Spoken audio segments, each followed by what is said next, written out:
Halo semuanya, kembali lagi di channel Raja Galba. Ya, nah langsung saja ya. Kita lihat di sini ada penagihan seperti ini dari SP Letter dan S Pinjam. Oke, kita baca dulu. Sedang di mana Pak, Bu, di rumah atau tidak terkait tagihan Anda di aplikasi SP Letter dan S Pinjam yang belum dibayarkan? Kami ingin informasikan bahwa saat ini data Anda sudah dipertanyakan oleh pihak ketiga kami, dan jika sampai hari ini tidak ada kejelasan perihal pembayaran tagihannya, maka kemungkinan perusahaan akan melakukan pengalihan data dan akan berpotensi ke tim lanjutan, dan tim kolektor lapangan kami dapat melakukan penagihan ke alamat KTP atau alamat domisili terbaru sesuai yang dicantumkan pada sistem penagihan kami. Segera kirim bukti bayarnya ke sini. Gitu ya, ini penagihan dari S Pinjam dan SP Letter. Nah, kalau penagihan seperti ini itu bukan dari DC lapangan ya, walaupun dia itu nanya sedang di mana Pak, Bu, di rumah atau tidak. Ya, kalau DC lapangan itu langsung ke rumah Anda. Nggak perlu sedang ada di mana Pak, Bu, gitu kan. Ibaratnya begini, ya kan, Anda punya sangkut paut sama saya ke rumah Anda. Ibaratnya, misalkan kita jadi debt collector, DC lapangan gitu ya, saya ke rumah Anda. Ya, baru setelah saya nyampe rumah Anda itu, saya telepon, ada di mana Pak, Bu? Ini saya sudah ada di rumah Anda, sekarang temui saya. Gitu DC lapangan. Ya, kalau nanya sedang di mana Pak, Bu, di rumah atau tidak? Oh enggak lagi di rumah. Oh ya sudah, nanti saja kunjungannya. Ya udah, bilang aja terus nggak ada di rumah biar nggak kunjungan. Ya, seperti itu. Masa iya DC lapangan nanya ada di rumah atau enggak? Kalau dibohongin setiap hari, lagi nggak ada di rumah terus, mau gimana? Nah, itu ya. Jadi sebenarnya kalau dari awalnya udah begini, itu aduh ya, sana-sananya juga sini-sininya nih ya, itu bohongan juga. Oke, itu yang pertama ya. Ini bukan dari DC lapangan. Oke. Lalu yang kedua adalah di sini ya, data Anda sudah dipertanyakan oleh pihak ketiga kami, dan jika sampai hari ini tidak ada kejelasan perihal pembayaran tagihannya, maka kemungkinan perusahaan akan melakukan pengalihan data dan akan berpotensi ke tim lanjutan, dan tim kolektor lapangan kami dapat melakukan penagihan ke alamat KTP atau alamat domisili terbaru sesuai yang dicantumkan pada sistem penagihan kami. Segera kirim bukti bayar ke sini. Nah, kalau misalkan ya Anda galbay terus ya sampai akhir tahun, sampai tahun depan, sampai tahun depannya lagi, sampai tahun depannya lagi ya, lalu datanya itu mau dialihkan kemana lagi? Ya, di sini kan pengalihan data. Ya, perusahaan akan melakukan pengalihan data dan akan berpotensi ke tim lanjutan. Ya, Anda galbay ini sampai 3 bulan setelah menerima penagihan ini, dikasih tuh ke tim lanjutan. Oke, setelah data Anda ada di tim lanjutan, Andanya tetap galbay, terus data Anda akan mau dialihkan kemana lagi? Tim lanjutan tingkat 2, tim lanjutan tingkat 3, tim lanjutan tingkat 4. Ya, kalau Anda mau tahu, ini itu template yang menekan ya, yang menekan bahwa akan ada aksi dari apa yang telah kita lakukan. Gitu ya. Kita kan galbay. Nah, lalu DC memberitahukan bahwa akan ada aksi untuk Anda. Akan ada pengalihan data secepatnya. Gitu. Ya, itu permainan DC itu, permainan kalimatnya DC itu di situ. Nah, tapi kalau Anda mau tahu hutang Anda itu kemana setelah dialihkan ke pihak lanjutan lah, ke pihak DC lapangan, ke pihak ketiga, hutang Anda itu sebenarnya hangus. Ini resmi langsung dari OJK-nya. Ya, kita lihat di sini. Ya, dari CNBC Indonesia, oke. 90 hari nunggak, fintech tak boleh lagi tagih nasabah, judulnya. Langsung saja kita lihat isinya di sini ya.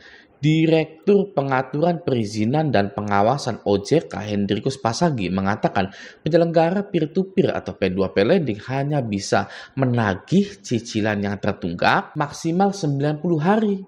Ya, setelahnya pinjaman tersebut tidak bisa ditagihkan lagi atau hangus. Hangus hutang Anda. Ya, ini resmi loh dari OJK-nya langsung, dan artikel ini diterbitkan pada 6 Maret 2019. Oke, beberapa tahun silam.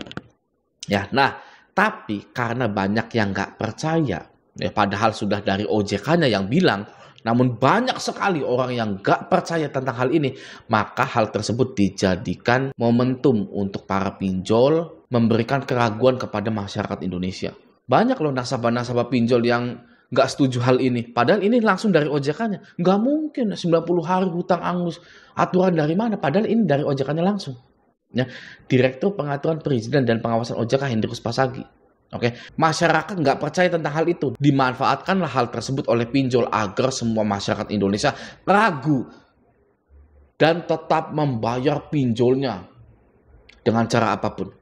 Ya, padahal dari tahun 2019 hutang Anda itu sudah hangus setelah 3 bulan galbay. Nah, sekarang biar lebih mantap lagi, apa sih pihak lanjutan itu? Ada nggak sih yang namanya pihak lanjutan itu? Coba kita cari di Surat Edaran Otoritas Jasa Keuangan Republik Indonesia. Ini adalah ibaratnya segala perihal tentang pinjol. Mulai dari penagihan, pihak ketiga, dan lain-lain gitu ya. Nah, kita langsung saja cari pihak lanjutan. Ya, saya akan mengetikkan lanjutan. Oke, nih, ya sudah tidak ada. Anda bisa lihat 0 ya. Atau pihak lanjutan. Pihak lanjutan. Loh, nggak ada. Ya berarti pihak lanjutan yang tadi dibilang oleh DC, SPLetter, dan S-Pinjam itu ya bohong. Jadi bohong Bang DC itu Bang. Waduh, jangankan pihak lanjutan. Pinjol yang jelas-jelas ada asuransi kreditnya pun tidak akan mau mengaku para DC-DC tersebut. Ya Anda kan terus dibohongi. Ya nggak ada asuransinya. Enak aja bisa lunas sendiri. Padahal di OJK itu ada asuransi kredit. Ya ini, asuransi kredit. Asuransinya saja ya. Tuh, dalam melakukan pengalihan risiko pendanaan sebagaimana dimaksud pada angka 6, penyelenggara atau pinjol dapat bekerja sama dengan perusahaan asuransi agar nanti ketika ada yang gagal bayar bisa di-cover oleh asuransi. Gitu. Tapi kalau kata DC, ya nggak ada asuransi, Pak. Enak aja gitu. Ya sama dengan di tahun 2019 tadi. Ya, hutang Anda hangus, tapi banyak yang tidak percaya, banyak yang menyangkal hal tersebut, diendus oleh pinjol dan DC dan dijadikan keraguan sehingga tertanam dalam otak masyarakat Indonesia bahwa hutang pinjol tidak akan bisa hangus. Ya. Nah, yang kedua ada ini, ya. Dia nagihnya ke email. Gitu kan, bedanya kalau yang di email ini caps lock semua dan sepertinya kasar, kalau yang di WA ada nama SPLetter dan S-Pinjamnya itu imut-imut penagihannya ya. Coba kita baca sebentar. Tempat kerja dan alamat rumah lu sudah gua dapatkan. Orang Jakarta ya, lu gua gitu kan. Lu lalai lunasi utang lu sekarang. Lihat apa yang akan terjadi. Pinjol sudah banyak memakan korban. Jangan sampai Anda korban selanjutnya. Nah, tadinya lu, sekarangnya Anda ya. Tadinya tidak formal, sekarang jadi formal. Oke. Lu mau bayar ya, lu lagi. Ini sudah Anda, lu lagi. Gitu kan? Aduh. Lanjutlah ya. Lu mau bayar utang Anda. Loh. Ini gimana sih? Lu Anda. Saya aja bingung, ya kan? Lu mau bayar utang Anda atau kehidupan Anda, karir Anda yang akan hancur. Lu lunasi utang kau sekarang atau kehidupan sosial lu yang gua matikan. Camkan lunasi atau habisi. Widih, ini baru nggak ada pinjolnya. Ya kalau seperti ini ya, karena mengancam nih seperti ini, nggak boleh sekarang. Ya, enak gagal bayar di pinjol sekarang ya. Penagihan template-nya unyu-unyu begini. Kalau dulu ya di sininya ada aku lakunya, ada kredivonya, ada kredinesianya, ada uatasnya, di sini ada binatangnya, ada maaf ya goblok, tolol. Ada di sininya ya, ada pinjolnya juga, segera lunaskan kau babi gitu kan. Mohon maaf ya saya harus ngomong seperti itu. Kalau sekarang ya mau mencantumkan pinjol di sini nggak bisa.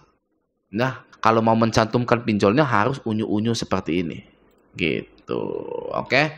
Jadi ya jangan dihiraukan ya penagihan-penagihan seperti ini.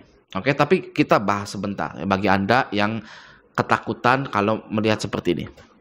Oke. Di sini tempat kerja dan alamat rumah lu sudah gua dapatkan. Ya. Loh, dari awal juga perusahaan pinjol, DC pinjol itu sudah mendapatkan alamat rumah kita dari KTP kita. Ya, dari awal Anda mengajukan ya, di KTP Anda itu ada alamat rumah Anda. RT RW-nya ada, nomornya ada, desanya mungkin ada, provinsinya, daerahnya, kecamatannya. Kenapa DC ini baru dapat sekarang? Ya, karena untuk membohongi Anda. Itulah tadi ya, DC ini seolah-olah ada aksi dari gagal bayar yang kita lakukan. Akan ada akibatnya dari gagal bayar yang kita lakukan itu. Oke. Dari sini pun sudah kelihatan bahwa DC pinjol ini ya tidak sungguh-sungguh. Gitu loh, tempat kerja dan alamat rumah lu sudah gua dapatkan. Ya iyalah, dari awal sudah ada KTP saya. Gimana bisa? Emang Anda ngutangin saya itu saya tanpa KTP, ada pinjol tanpa KTP, bohong, nggak ada pinjol tanpa KTP, mana ada pinjol ilegal aja butuh KTP, ya, apalagi pinjol yang legal, ya kan? Oke, itu yang pertama ya. Yang kedua adalah tidak ada pinjolnya, berarti penagihan ini tidak sungguh-sungguh, tidak sungguh-sungguh. Kalau orang sungguh-sungguh itu dia menyebutkan dirinya itu siapa, ya, Anda akan mendapatkan ancaman dari siapa.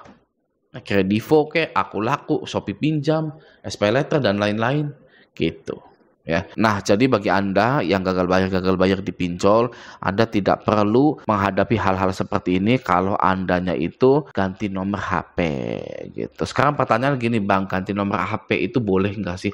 Itu tidak melanggar hukum sama sekali.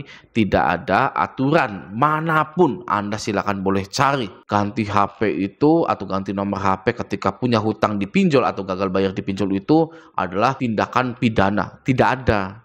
Ya, nggak ada sama sekali. Itu sangat boleh sekali. Anda itu mengganti nomor HP dan mereset HP Anda gitu ya. Itu boleh. Oke? Nah, semoga video ini bermanfaat. Sampai jumpa di video selanjutnya.